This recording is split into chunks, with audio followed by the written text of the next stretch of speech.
Hello friend, जय हिंद। कैसे हैं आप सभी? आई होप सभी ठीक होंगे। तो फ्रेंड, अभी आज बात करने वाले हैं जो केंद्रीय विद्यालय में अभी जो लिस्ट लग रही है वेटिंग, वो चाहे बालिका की हो चाहे फर्स्ट क्लास की हो, तो इसके बारे में डिटेल में बात करेंगे। और साथ में देखिए, जो अभी लिस्ट में वेटिंग लिस्ट में जिन बच्चों के नाम आ रहे हैं उनके एडमिशन में क्या प्रॉब्लम आ रही है, और जो तीसरी लिस्ट आपकी 7 अप्रैल को लग चुकी है उसके बाद लिस्ट आएगी कि नहीं, तो इसके बारे में पूरा डिटेल में मैं बताने वाली हूँ। जस्ट मैं अभी स्कूल से आई हूँ क्योंकि अभी छुट्टी हुई है केंद्रीय विद्यालय की, तो मैं वहाँ पे पता करके आई हूँ। 7 तारीख की जो लिस्ट लगी हुई थी उसका 9 अप्रैल तक, यानी 9 अप्रैल तक एडमिशन होगा।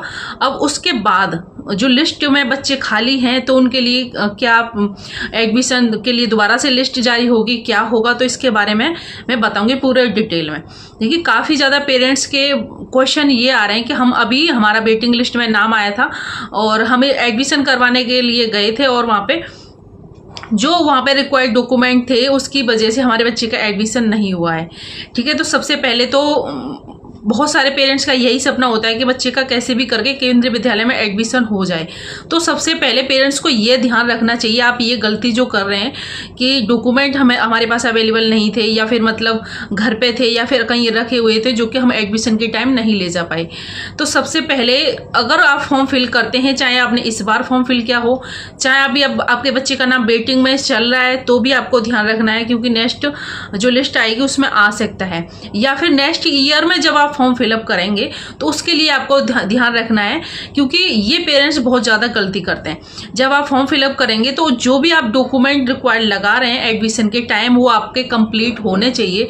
ऐसा नहीं है कि जब आपने फॉर्म फिलअप किया है उसके बाद आप कोई बर्थ सर्टिफिकेट बनवा रहे हैं या फिर कोई और डॉक्यूमेंट जो वहाँ पे लगाना चाहते हैं वो बनवा रहे हैं। जैसे आरटी में एडमिशन करवाना चाहते हैं तो जो इनकम सर्टिफिकेट होता है वो फॉर्म अप्लाई करने के बाद आप बनवाएंगे, उसमें डेट आएगी तो वो आपका रिजेक्ट हो जाता है। इस वजह से भी आपके बच्चे का एडमिशन नहीं होगा अगर आरटी की कैटेगरी में आता है। ठीक है, और किसी कैटेगरी में आता है, जैसे बर्थ सर्टिफिकेट आपने फॉर्म फिलअप करने के बाद बनवाया है, या मतलब पहले बनवा नहीं चुके हैं तो उसके बाद अगर आया है, उसकी डेट जो है आपके फॉर्म अप्लाई होने के बाद की आएगी, तो भी आपका फॉर्म रिजेक्ट हो जाएगा। और साथ में जिस कैटेगरी से आपका बच्चे का नाम आया है, जैसे सर्विस कैटेगरी में हो, चाहे आप सेंट्रल गवर्नमेंट की नौकरी कर रहे हैं, अगर आपने जिस रिक्वायर्ड से फॉर्म फिलअप किया है, जैसे कोई ट्रांसफर लेटर लगाता है, कोई कुछ लगाता है, तो वो आपको डॉक्यूमेंट लगाना कंपलसरी होता है। अगर वो आप डॉक्यूमेंट नहीं लगाएंगे तो भी आपका फॉर्म रिजेक्ट हो जाएगा। फॉर्म रिजेक्ट नहीं होता, सॉरी, एडमिशन रिजेक्ट हो जाता है, मतलब एडमिशन वहाँ पे नहीं लेते हैं। और साथ में जो अभी वेटिंग में चल रहे हैं उसके लिए लिस्ट आएगी कि नहीं आएगी उसके बारे में मैं बताती हूँ। देखिए, अभी जो लिस्ट चल रही है यहाँ पे 9 तारीख तक, 9 अप्रैल तक बहुत सारे पेरेंट्स के यहाँ पे कॉल आई हैं, मैसेज आए हैं, और लिस्ट में नाम भी आए हैं। तो उनके किसी प्रॉब्लम की वजह से एडमिशन नहीं हो पाए, और सीट अगर स्कूल में खाली रह जाती हैं तो आपकी यहाँ पे नेक्स्ट डेट, यानी जैसे 9 अप्रैल तक आपको यहाँ पे दिया गया है, तो 9 अप्रैल को फिर से आपको शाम के टाइम लिस्ट जारी होगी। आपको एक बार चेक करना है अपने स्कूल में जाके। ये लिस्ट आपकी ऑफलाइन मतलब ऑनलाइन आपके स्कूल पे जो फोन पे नहीं आएगी, वो आपको स्कूल में ही ऑफलाइन मोड पे चेक करने जाना है। ठीक है, तो आपका नियर बाई जो स्कूल है, आपको जब तक ये लिस्ट जारी होगी जब तक आपको चेक करते रहना है। तो आपकी 4th लिस्ट फिर से आने वाली है 9 अप्रैल को, वो शाम के टाइम जारी होती है लिस्ट, हमेशा स्कूल टाइम खत्म होने के बाद। जैसे केंद्रीय विद्यालय की 2:10 2:30 बजे छुट्टी हो जाती है, 2:10 पे 2 बजे से पहले अभी, तो उसके बाद ही यानी 3 से 4 बजे की टाइम आपको जाना है। नोटिस बोर्ड पे लिस्ट लगी होगी और उस पर यह भी लिखा होता है कि आपको जस्ट सिर्फ लिस्ट में बच्चे का नाम नहीं चेक करके आना है, उसमें सब कुछ लिखा होता है, ये चेक करके आना है कि लिस्ट में नाम नहीं आया है तो उसके बाद इसमें एडमिशन कितने बच्चों के हैं और एडमिशन कब तक होंगे। फिर उसके बाद नेक्स्ट अगर सीट खाली रहेगी तो नेक्स्ट उसमें जो वेटिंग लिस्ट है वो आपकी कब आएगी। सभी कैटेगरी वाइज यानी मिक्स बच्चों की यहाँ पे लिस्ट दी गई है। हमारे स्कूल में काफ़ी ज़्यादा बच्चों के नाम आए हैं और उसमें लिस्ट भी दी गई है, और जिन्होंने 2nd से लेके 8th तक फॉर्म फिलअप किए थे उनका भी एडमिशन 11 अप्रैल से स्टार्ट हो जाएगा, यानी 11 अप्रैल फॉर्म सबमिट करने की लास्ट डेट है। तो जिन्होंने भी नहीं किया है, जो 2nd क्लास से अदर क्लास में ऊपर की जो क्लास रहती हैं उसमें फॉर्म फिलअप करना चाहते हैं अपने स्कूल में जो सीट खाली है जिस क्लास के लिए, तो आप 11 अप्रैल तक फॉर्म फिलअप कर पाएंगे। और साथ में जिन्होंने फॉर्म फिलअप किया था बालिका में फर्स्ट क्लास में, जिनका भी वेटिंग में चल रहा है। देखिए, बालिका में अगर वेटिंग में चल रहा है आपका 10 से ज़्यादा है, 15 है, तो चाहे आप किसी भी कैटेगरी में आते हो, कैटेगरी 1 में अगर 1-2 वेटिंग चल रहा है तो एडमिशन होने के चांस हैं।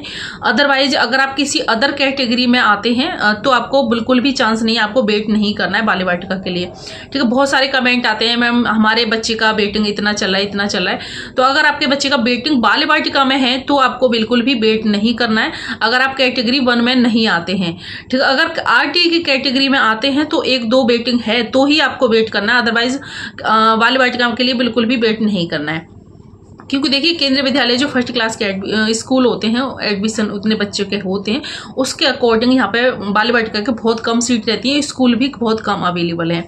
तो इसी वजह से आपको बाल वाटिका की जो वेटिंग है वो कंफर्म नहीं हो पाती है। मगर हाँ, फर्स्ट क्लास में अभी भी आपकी 10-15-5 वेटिंग है तो वो आप चेक कर सकते हैं। देखिए काफ़ी पेरेंट्स को वेटिंग चेक करने में प्रॉब्लम आ रही है, तो अभी ऑनलाइन वेटिंग नहीं दिखा रहे हैं। जो आपने पहले देखा था लॉगिन कोड और बर्थ सर्टिफिकेट में जो date of birth mobile number डाल के वैसे वेटिंग वैसे जब दिखा रहे थे जितनी कौन सी कैटेगरी में कितना वेटिंग, वो अभी उस तरीके से नहीं दिखा रहे हैं। तो आपको कैसे वेटिंग चेक करना है, देखिए जब आपके जो बच्चे का नाम है उस पर वेटिंग लिखा होगा, उसके सामने कितना अभी आपके बच्चे का वेटिंग चल रहा है और वहाँ पे जो लिस्ट लगी हुई है उसमें कितना वेटिंग तक आपके बच्चे, मतलब वहाँ पे जो लिस्ट लगी हुई है उसमें कितने बच्चे तक कंफर्म हो गए वो आपको चेक करना है। अब उसके बाद आपके बच्चे कितने बीच में, यानी उसमें कितना डिस्टेंस है, जैसे 10 तक वेटिंग उन्होंने ले लिए, उसके बाद आपके बच्चे का 20 वेटिंग पे नाम है, 20वें सीरियल नंबर पे 20 पे नाम है, तो अभी आपके बच्चे से 10 बच्चे ऊपर हैं। इस तरीके से आपको वेटिंग चेक करना है।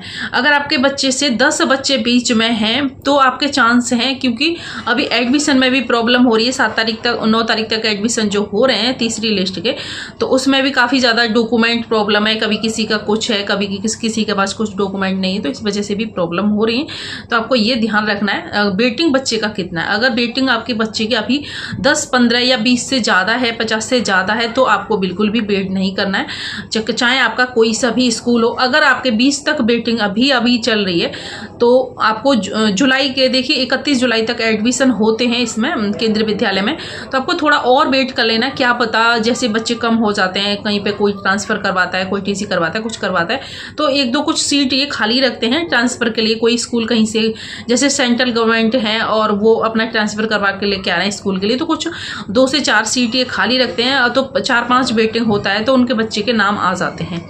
ठीक है, ये चीज़ आपको ये क्लियरफाई हुई होगी। और यहाँ पे जिन्हों के 7 तारीख तक वेटिंग में नाम नहीं आए हैं और 10-15 भी वेटिंग चल रहा है, 15-20 तक है, तो और अगर आपकी 10 तक वेटिंग है तो आपको ज़रूर स्कूल में जो 3rd वेटिंग आपको 9 तारीख को लास्ट शाम के टाइम लगने वाली है उसमें ज़रूर नाम चेक करने जाना चाहिए। और अगर उसमें भी आपके बच्चे का नाम नहीं आया है तो आपको ये चेक करना है कि कितने बच्चे अभी बीच में हैं, आपके बच्चे कितने ऊपर हैं वेटिंग में। और साथ में जो नेक्स्ट इसके बाद वेटिंग की डेट उसमें दी होगी, आपको नीचे अच्छे से उसे लिस्ट को देखना है। एडमिशन मतलब एडमिशन की डेट, इतने दिन तक आप एडमिशन ले पाएंगे जिनके वेटिंग में अभी नाम आए। उसके बाद एक नीचे लिस्ट में नाम दिया होगा, लिखा होगा उसमें कि इतने, अगर इसमें सीट कंप्लीट नहीं हो पाती हैं तो आपको नेक्स्ट जो लिस्ट है वेटिंग लिस्ट वो इतने तारीख को जारी होगी। तो वो मैं और स्कूल में कंफर्म करके, जैसे स्कूल में आती रहती हैं, तो वो मैं और नेक्स्ट वीडियो में कंफर्म करके मैं आपको बता दूंगी। मगर आपको भी जैसे लिस्ट आप चेक करने जाते हैं अपने स्कूल में अपने बच्चे की, तो आपको ये चीज़ ज़रूर ध्यान देना है कि नेक्स्ट जो लिस्ट है वो कब आएगी। ठीक है, तो अभी इसमें कई लिस्ट आएंगी, 4-5 और लिस्ट आएंगी, यानी 9-10 लिस्ट तक जारी होती हैं जब तक बच्चे की स्कूल में जो सीट होती है वो कंप्लीट नहीं हो जाती। तो अभी 4-5 है, 15-20 से कम है आपकी वेटिंग लिस्ट आपके बच्चे की। मतलब वेटिंग में जो बच्चे हैं, वेटिंग लिस्ट में नहीं बात कर रही मैं, सीरियल वाइज बात नहीं कर रही हूँ, बीच में जो बच्चे हैं, यानी वेटिंग यहाँ तक कंफर्म हो गई है, उसके बाद आपके बीच में बच्चे कितने हैं। तो 10-15 बच्चे हैं तो आपको वेट कर लेना और वो अपना चेक करते रहना है। ठीक है, स्कूल में जैसी लिस्ट लगेगी, नेक्स्ट कब आएगी, तो अभी आज लिस्ट लगेगी यानी 9 तारीख को लगेगी, तो आपको एक बार जरूर चेक करने जाना चाहिए। इसके बाद नेक्स्ट लिस्ट कब लगेगी तो वो आपको ध्यान रखना है। तो ये सब कुछ आई होप आपको क्लियर हुआ होगा। और अभी आपका बच्चा 10 या 5 वेटिंग में है तो आपको सारे डॉक्यूमेंट जो आपने लगाए थे वो सारे डॉक्यूमेंट रिक्वायर्ड हैं वो आपको कंप्लीट रखने चाहिए। क्या पता बच्चे का कब लिस्ट में नाम आ जाए, फिर डॉक्यूमेंट ना होने पर आपका जो नाम है वो रिजेक्ट हो जाए, तो ये प्रॉब्लम आपके साथ हो सकती है। तो आपको सारे डॉक्यूमेंट क्लियरफाई रखने चाहिए जो आपने एडमिशन होते टाइम लगाए थे। ठीक है। आई होप सब कुछ क्लियर हुआ होगा फ्रेंड। इससे रिलेटेड जो भी आपको प्रॉब्लम आती है वो कमेंट बॉक्स में जरूर बताइएगा। तो मिलते हैं एक और नई वीडियो में, जब तक के लिए थैंक्स फॉर वॉचिंग। जय हिंद, जय भारत।